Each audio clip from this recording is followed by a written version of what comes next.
What's up, Taiwan? I'm Eric Gao, bringing you the news from Taipei. A group of Taiwanese lawmakers are on their way to the U.S. to try and settle the issue of steep tariffs imposed by U.S. President Donald Trump. The deputy legislative speaker is leading the group, and he says they will be seeking a, quote, win-win situation. Joyce Tseng has more.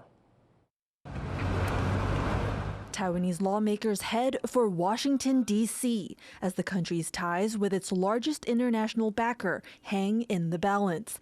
Leading the group is Deputy Legislative Speaker Johnny Chiang, who says their goal is to seek a permanent reprieve from U.S. President Donald Trump's 32% tariff on Taiwanese goods, part of a sweeping economic policy that sent world markets down. 我们能够争取对双方都有利那特别是很多我们产业界所关心的关税问题，我们当然希望能够争取到相对比较低的关税。 Jiang and his opposition Kuomintang lawmakers and Taiwan People's Party delegate Lin Yijun will be joined by 3 ruling party legislators, including Wang Dingyu, the head of the legislature's U.S. caucus. Together, they are scheduled to meet U.S. lawmakers, government agencies, think tanks, and firms. 透过讯息的交流，希望帮助进行谈判的，不管是台湾政府跟美方的代表，能够促进更健康、更正向的谈判。 Taipei has already begun virtual tariff negotiations with Washington, which Taiwanese officials have said are going well. Days after Trump announced and then paused the levies, President Lai Ching-te laid out what he's willing to offer in a Bloomberg op-ed, including major purchases of U.S. arms, energy, and agriculture. The big question being whether this will be enough for Trump. When I watch government officials talk about the U.S., it's almost like watching a scene from The Emperor's New Clothes. That is, look at the fabulous clothes that the emperor has when everybody knows that the emperor has no clothes on. They talk about the U.S. as if nothing has changed. Do they actually understand what the Trump administration is? Economists say Trump will likely want more investments like the multi-billion-dollar one from Taiwan's most valuable company, TSMC. But it's still unclear just how much will be enough to put an end to tariffs. The concern is Taiwan will get a bad deal. But it's in a difficult position, relying on the U.S. as a major trading partner and its largest arms supplier against the threat of a Chinese invasion. I think they underestimate the leverage that they have, which is that having Taiwan thrive and survive is crucial also to American national security. But you have got to leverage what you have, because otherwise, you will be eaten for lunch. The 7-member delegation is set to be in Washington all week, a high-stakes opportunity to bring Taiwanese interests to the fore as the 90-day clock on the tariff pause keeps ticking. Joseph Wu and Joyce Chen for TaiwanPlus. The Defense Ministry says it spotted 29 Chinese military aircraft and 10 naval vessels operating around Taiwan in the 24-hour period ending Monday morning. 16 of those aircraft entered Taiwan's Air Defense Identification Zone, or ADIZ. Now, this area is not Taiwan's airspace, but rather it serves as a defensive buffer zone.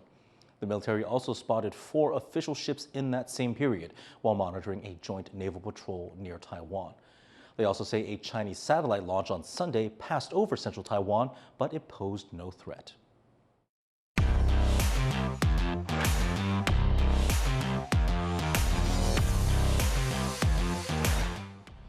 The Philippine and U.S. militaries are engaged in massive war games known as Balikatan. As part of the drills, anti-ship missiles called the Nemesis have been deployed to the Batanes, the Philippine islands closest to Taiwan. Rick Lauer brings us more from the Philippines. Fending off a mock attack from above. Philippine troops and their U.S. allies launch air defense drills in Zambales, on the Philippines' west coast facing the South China Sea, using for the first time the Marine Air Defense Integrated System, or MADIS, brought in from the States. A mobile weapon system built to take down hostile drones mid-flight. Extremely important that we learn from each other, that we are able to discuss coastal defense strategies, that we as the United States Marines are able to bring our weapon systems here to the Philippines to aid in that coastal defense concept. The hundreds of soldiers here are being joined by thousands more for 3 weeks of annual joint US-Philippines war games called Balikatan, meaning shoulder to shoulder, being held for the 40th time. Joint drills like this aren't new, but showcasing new weapon systems like this MADIS send a clear message that the Philippines and defense ally the US are ready to face an evolving threat, a threat coming from China. Beijing claims the area off Zambales coast, along with most of the South China Sea, as its own territory. Though the waters and islands here are within the Philippines' exclusive economic zone, China has been increasingly sending military boats and aircraft to assert its claims. You are flying too close. You are very dangerous and endangers the life of our crew and passengers.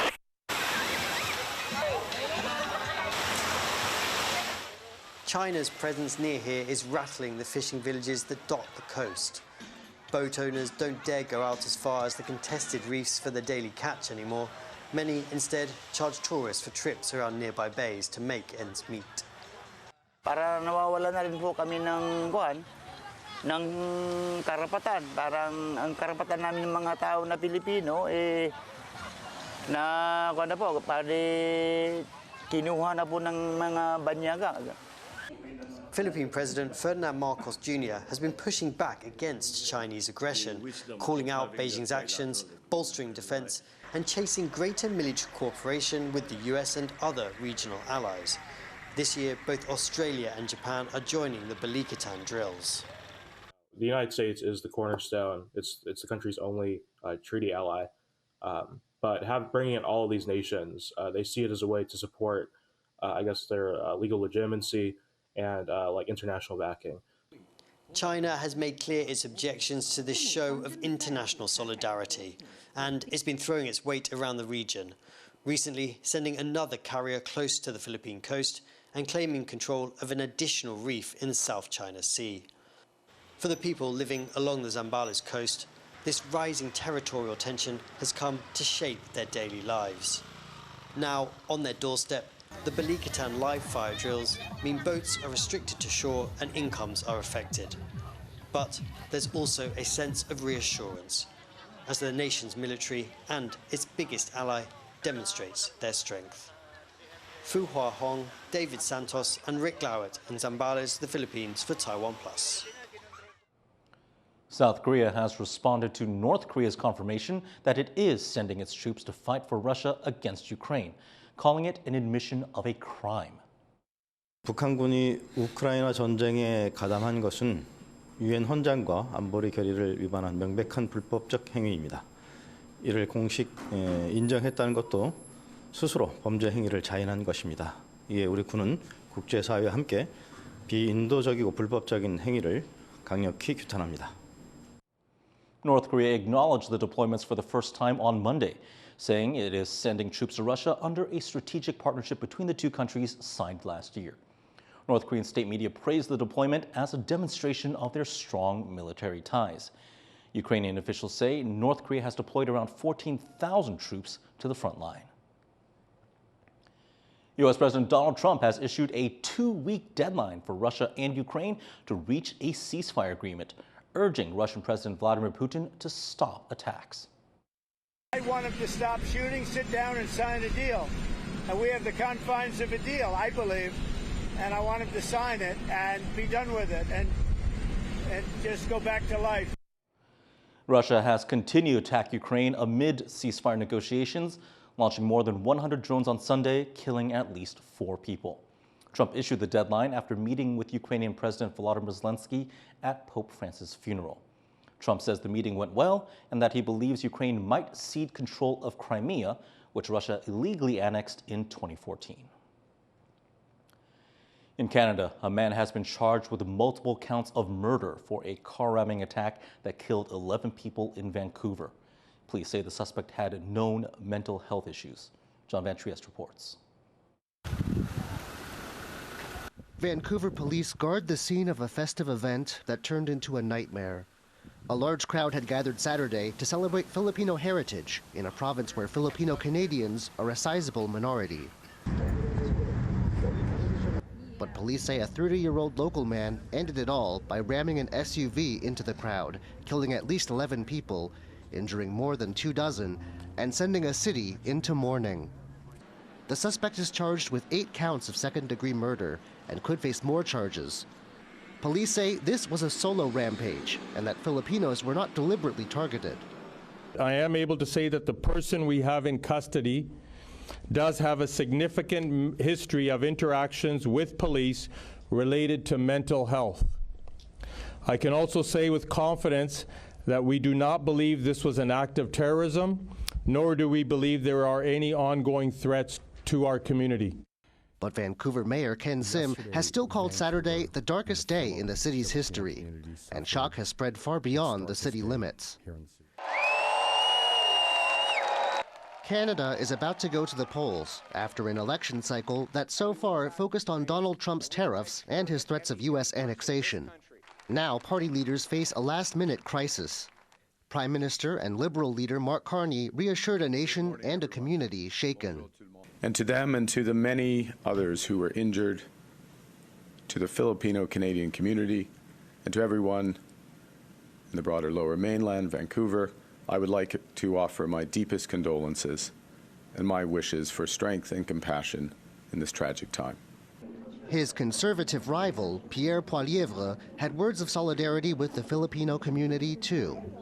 I know many of you are shocked, heartbroken, and saddened by this senseless act of violence and by the innocent and treasured lives that have been lost.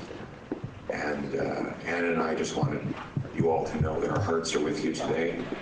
But with some victims not even yet identified, the raw horror of Saturday's attack still stuns Filipino Canadians from around Vancouver, used to thinking of their city as a safe place. I didn't know what to feel at that time. It's just the kind of stuff that does not happen here. It happens, something like this, you would hear news coming from the States. There are some notes of hope, too. Well, we're still hopeful that there will be more events, Filipino events, just to be with families and friends and to showcase, as I've said, the tradition of the Philippines. But for now, a proud community rocked by random violence and a country not used to such things happening on its soil are left to mourn. Ethan Chen and John Van Trieste for TaiwanPlus. South Korea's main opposition party has named Lee Jae-myung as their candidate for the upcoming snap presidential election. 지금 이 순간부터 이재명은 민주당의 후보이자 내란 정신과 위기 극복, 통합과 국민 행복을 갈망하는 모든 국민의 후보입니다. Snap election will be held on June 3rd after former President Yoon Suk-yeol was removed from office in early April by the Constitutional Court for imposing martial law. Lee narrowly lost to Yoon in the country's last election. He secured his party's nomination this time with nearly 90% of the vote. Lee advocates for greater economic equality and improved relations with North Korea. Japanese Prime Minister Ishiba Shigeru is in Hanoi to meet with Vietnamese Communist Party head Do Lam. During his 2-day visit, Ishiba will also meet the country's president and prime minister. Vietnam is looking to expand its export market after U.S. President Donald Trump's decision to hike tariffs on the country. And Japan isn't the only country seeking closer trade ties with Vietnam.